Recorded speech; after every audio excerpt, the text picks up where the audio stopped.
할렐루야.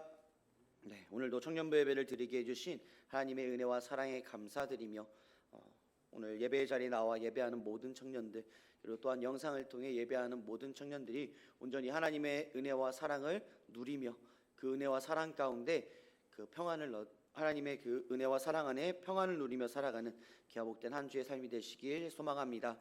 우리 옆에 분들과 소나타 하시면서 인사하도록 하겠습니다. 샬롬, 주의 이름으로 사랑합니다.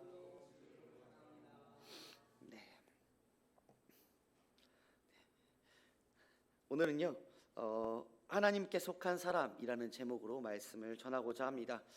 오늘 읽지는 않았지만 43절에서 47절 말씀에 보면요, 우리가 신앙생활을 진실하게 하지 않는 사람은 결국 사단의 종 노릇을 하는 것이라고 말씀하고 있습니다. 또한 하나님을 모르는 사람들만 사단의 종 노릇하는 것이 아니라고 말씀하고 있는 것과 같습니다. 유대인들은요, 세계 민족 중에 하나님을 믿고 섬기는 유일한 신앙의 모범자였고 선구자들이었습니다. 그러나 신앙의 진실성을 상실한 결과 결국 하나님과 분리되고 사단의 종과 사단의 자녀들로 전락하고 만 것입니다. 먼저 유대인들의 잘못을 보면요, 첫 번째로 그들은 먼저 세속적인 기복주의 신앙생활을 했다라고 말씀하고 있습니다. 하나님께 충성을 하지 않아도 자신들의 조상이 아브라함이기 때문에 무조건 자신들은 하나님의 축복을 받을 것이라는 그러한 착각을 했다라는 것입니다. 그래서 각자 하나님께 최선을 다하며 하나님을 경외하고 말씀에 순종하려는 그 노력을 등한시 여겼습니다. 저도 어렸을 때 그러한 경험이 있는데요. 고등학교 때 열심히 공부를 안 했어요. 하지만 엄마가 나를 위해 기도해 주지, 아빠가 나를 위해 기도해 주지 라면서 나는 시험을 잘 볼 거야 라면서 공부를 하지 않았어요. 결과 어떻게 됐을까요? 네, 맞습니다. 아주 곤두박질을 치는 그러한 성적을 받게 되었는데요, 이 이스라엘 백성들도 똑같다라는 것입니다. 유대인들도 자신들의 그 선민 사상 때문에 하나님께서 우리를 택하신 백성이라는 그 착각 때문에 그 조상들이 우리를 위해서 아브라함이기 때문에, 나의 조상이 자신들의 조상이 아브라함이기 때문에 자신들은 항상 하나님의 축복을 받을 거야 라는 그런 착각을 가지며 살았다라는 것입니다. 신앙생활이란 하나님과 나와의 1:1 관계라는 사실을 잊지 말아야 합니다. 내 주변에 내 부모님이, 내 친구가 믿음이 좋다고 해서 나의 믿음이 좋아지는 것이 아니라, 나의 가정이 내가 모태신앙이고 좋은 교회에 다니고 있을지라도, 아무리 좋은 신앙적 환경과 전통을 지니고 있을지라도 내가 하나님께 충성하고 내가 하나님을 잘 섬겨야 진정한 그리스도인이고 하나님께 인정받는 신앙이 될 수 있다라는 것입니다. 결국에는요, 하나님과 나와의 관계가 중요하다는 사실입니다. 그런데 유대인들이 이러한 신앙 가운데 가장 기본적인 그런 원칙에 무지했고, 조상 아브라함이 자신의 행할 그 신앙의 일들을 대신해 줄 줄로 알았습니다. 그렇게 또한 믿고 있었습니다.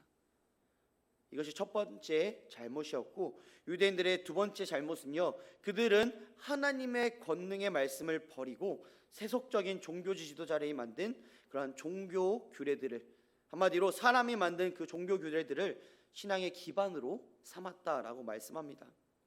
그 규례라는 것들은요, 하나님의 본뜻을 왜곡시키거나 더하거나 뺀 것들이었습니다. 하나님께 더욱 충성하고자 만든 그러한 규례가 아니라 인간들의 편의와 정욕에 맞춘 그러한 규례들이었다라는 것입니다. 그래서 인본적인 그러한 규례들을 전해받는 그 유대인들은 자연히 신앙생활이 형식적인 것으로 변질되고 하나님의 뜻에 무지할 수밖에 없었습니다. 그러기에 구약의 율법과 선지자들이 예언한 대로 오신 그리스도를 몰라보게 되는 결과를 얻게 됩니다. 또 거룩한 하나님의 말씀이 그 마음에 없기 때문에 사단의 미혹에 무방비 상태가 될 수밖에 없었습니다. 그들은요, 하나님의 권능을 믿기보다, 하나님의 말씀을 붙잡고 살아가기보다 세속적인 사람이 만든 편하기 위해 만든 그런 종교 규례들을 신앙의 기반으로 삼았다라는 것입니다. 우리는요, 신앙생활을 하다 보면요, 여러 가지 고민들에 빠집니다. 오늘 쉬고 내일 나가야지. 이번 주 좀 쉬고 다음 주에 열심히 나가야지. 이러한 인간의 편의적인 그러한 마음 가운데 우리가 주님 앞에 나아가는 것이 아니라 온전히 하나님의 말씀, 내 주의를 지키라라고 말씀하신, 내 안식일을 거룩히 지키라라고 말씀하신 그 하나님의 말씀 가운데 우리는 그 말씀을 믿고 하나님의 말씀을 온전히 지키며 나아가는 우리의 삶이 되어야 한다라는 것입니다. 또한 유대인들의 잘못을 보면 세 번째로 그들은 세속주의에 물든 그러한 의식들을 지니고 있었습니다. 마태복음 23장 25절 말씀에 보면요, 이렇게 말씀하고 있습니다. 함께 읽어보도록 하겠습니다. 시작. 화 있을진저 외식하는 서기관들과 바리새인들이여, 잔과 대접의 겉은 깨끗이 하되 그 안에는 탐욕과 방탕으로 가득하게 하는도다. 아멘.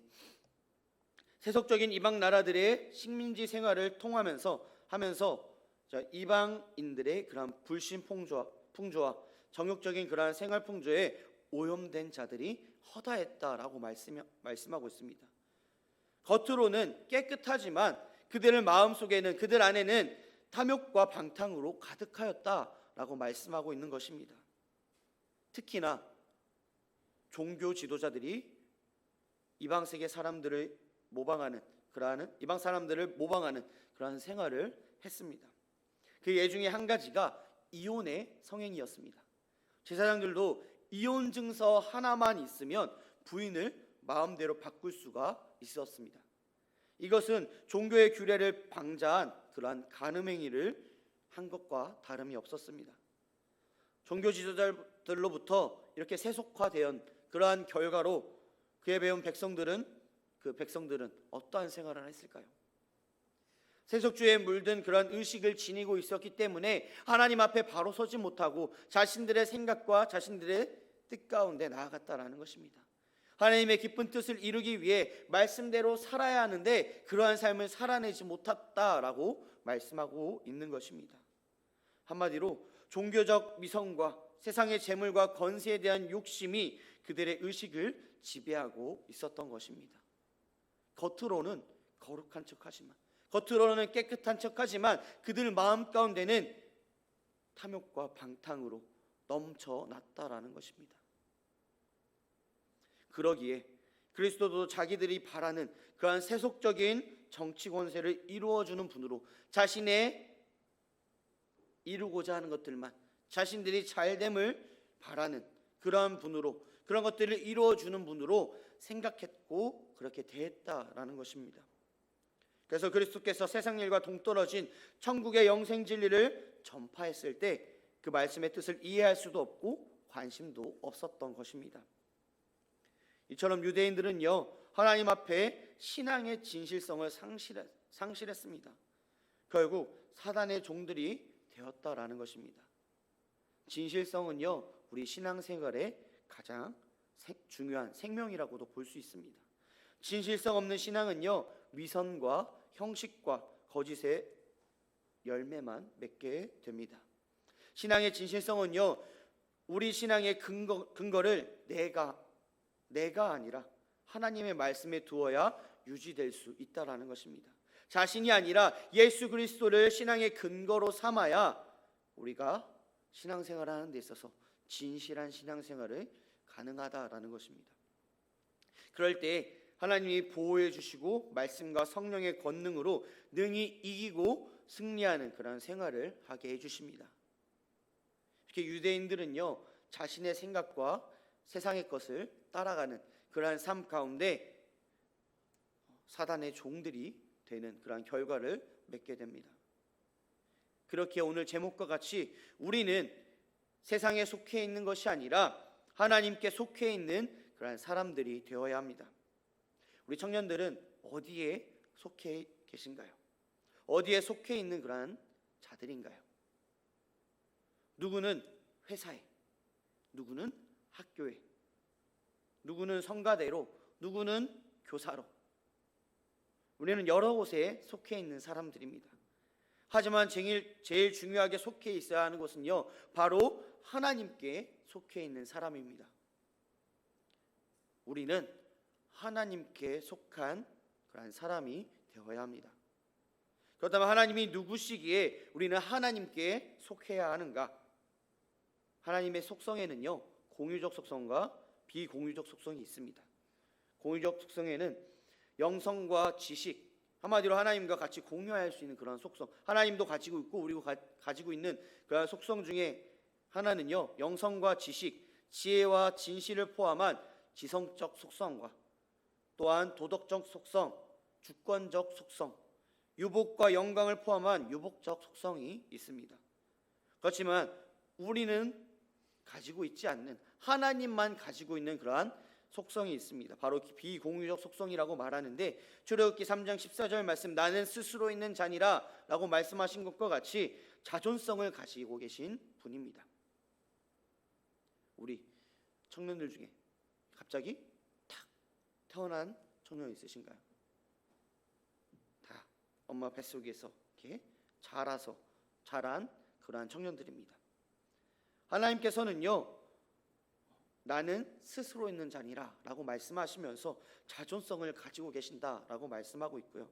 또한 하나님은 변함도 없으시니라 라고 말씀하신 것처럼 사람들과 같이 변하지 않으시는 불변성을 가지고 계십니다. 또한 모든 제한으로부터 자유하시어서 본질적으로나 시간적으로나 공간적으로 무한성을 가지고 계십니다. 마지막으로 신명기 4장 35절 말씀, 이것을 내게 나타내심은 여호와는 하나님이시요 그 외에 다른 신이 없음을 내게 알게 하려 하심이니라. 이 말씀과 같이 유일성을 가지고 계십니다. 이렇게 하나님은 자존하시며 불변하시며 무한하시고 유일하십니다. 다시 한번 말씀드립니다. 이렇게 하나님은 자존하시며 불변하시며 무한하시고 유일하신 분이 바로 하나님이라는 사실입니다. 우리는 이러한 하나님께 속한 자가 되어야 합니다. 하나님께 속한 자가 되었다라는 것은요, 하나님의 자녀가 되었다라는 그런 말입니다. 시편 2편 7절 말씀에 보면요, 다시 함께 읽어보도록 하겠습니다. 시작. 내가 여호와의 명령을 전하노라. 여호와께서 내게 이르시되 너는 내 아들이라. 오늘 내가 너를 낳았도다. 아멘. 하나님께서 우리를 자녀 삼아 주셨다라고 말씀하고 있습니다. 김춘수 시인의 꽃이라는 그런 내용 아시는 분 계신가요? 내가 그의 이름을 불러주기 전에는 그는 다만 하나의 몸짓에 지나지 않았다. 내가 그의 이름을 불러주었을 때 그는 나에게로 와서 꽃이 되었다. 이러한 시와 같이 우리는요, 하나님께서 우리를 아들이라 자녀라 불러주시고, 불러주시는 것에서 그치는 것이 아니라 우리를 자녀 삼아주시고 우리를 대신해서 십자가에 못 박혀 죽으셨습니다. 이러한 자녀 삼아주심을 기억하며 우리는 하나님께 속한 그런 사람이 되어야 하며, 또한 우리가 자녀임을 잊지 말고 살아가는 믿음의 신앙이 되어야 합니다. 그렇다면 하나님께 속하여 하나님의 자녀된 우리는 어떻게 살아야 할까요? 오늘 본문에서 말씀하고 있습니다. 하나님께 속한 자들은 하나님의 말씀을 듣는다라고 오늘 본문에서 말씀하고 있습니다. 가장 중요한 것은요, 말씀을 들어야 합니다. 로마서 10장 17절 말씀에 보면요, 그러므로 믿음은 들음에서 나며 들음은 그리스도의 말씀으로 말미암았느니라 라고 말씀합니다. 말씀을 들어야 한다라는 것입니다. 듣지 않으면 알 수가 없어요. 예를 들어서 김사무엘 목사님이 차은우 닮았대요. 김사무엘 목사님이 정혜인 닮았대요. 라는 그러한 이야기를 들어야 알게 되는 것처럼 우리가 하나님의 말씀을 듣지 않으면 우리가 하나님의 자녀가 된 것임을 알 수가 없습니다. 그렇게 우리는 하나님의 말씀을 들어야 알 수 있듯이 하나님의 말씀의 들음에 있는 그 자리로 나아가야 합니다. 우리가 일주일 동안 하나님의 말씀, 아니요, CCM을 얼마나 듣고 살아가고 계신가요? 반대로 유행가, 세상의 노래를 얼마나 더 듣고 계신가요? 어느 쪽에 비중을 더 많이 듣고 계신가요? 우리는요, 하나님의 말씀을 들으며 나아가야 합니다. 말씀이 듣는 그 들음의 자리로 나아가야 한다라는 것입니다. 그 들음을 통해서 우리는 믿음이 생기고, 믿음은 들음에서 나며 들음은 그리스도의 말씀으로 말미암느니라 라는 이 말씀과 같이 우리가 들음을 통하여 믿음이 생깁니다. 들음을 통해 믿음이 생겼다면, 그렇다면 우리는 어떠한 삶을 살아야 하는가? 하나님의 말씀에 순종해야 합니다. 야고보서 2장 14절 말씀, 내 형제들아, 만일 사람이 믿음이 있노라 하고 행함이 없으면 무슨 유익이 있으리요? 그 믿음이 능히 자기를 구원하겠느냐라고 말씀하고 있고, 야고보서 2장 17절 말씀, 행함이 없는 믿음은 그 자체가 죽은 것이라라고 말씀합니다. 말씀은 듣고 믿어 행해야 합니다. 순종해야 한다라는 것입니다. 말씀대로 살아야 한다라는 것입니다. 듣는 데서 그치는 것이 아니라 순종하며 행해야 합니다. 하나님께 속해 있고 하나님의 자녀가 되었기에 우리는 듣고 믿게 됩니다. 그런데 거기서 그치는 신앙이 아니라 한 발자국 더 나아가 순종하며 행하는 그런 믿음이 되어야 한다라는 말씀입니다. 광고 중에 그러한 광고 기억하시나요? 뜯고 씹고 맛보고 즐기고, 뜯고 씹고 맛보고 즐기고. 네, 다들 한 번씩은 보셨을 그러한 광고입니다. 비슷해서 제가 말씀을 준비해 봤는데요, 우리는 듣고 믿고 행하고 순종하는 그러한 삶이 되어야 합니다. 잘 때 생각나실 거예요. 듣고 믿고 행하고 순종하고, 듣고 믿고 행하고 순종하고. 우리의 믿음의 삶이 그러한 삶이 되어야 합니다. 진짜 잘 때 생각나실 거예요. 말씀을 정리하려고 합니다. 우리는요, 자녀 삼아 주시고 지켜주시고 보호해 주시는 그 하나님의 은혜에 감사해야 하며, 또한 하나님께 속한 자로서 말씀을 듣고 믿어 순종으로 행하며 나아가는 그런 말씀을 지키며 살아가는 우리의 믿음의 삶이 되어야 합니다. 우리를 자녀 삼아 주신 그 하나님의 사랑, 그것을 잊지 말고 우리 하나님의 말씀을 듣는 그 자리로 나아가 말씀을 들음을 통하여서 그 말씀을 믿고, 믿는 것에서 그치는 것이 아니라, 듣는 것에서 그치는 것이 아니라 이 말씀대로 행하며 순종하며 살아가는 우리의 삶이 되시길, 우리 한 주의 삶이 되시길 소망합니다.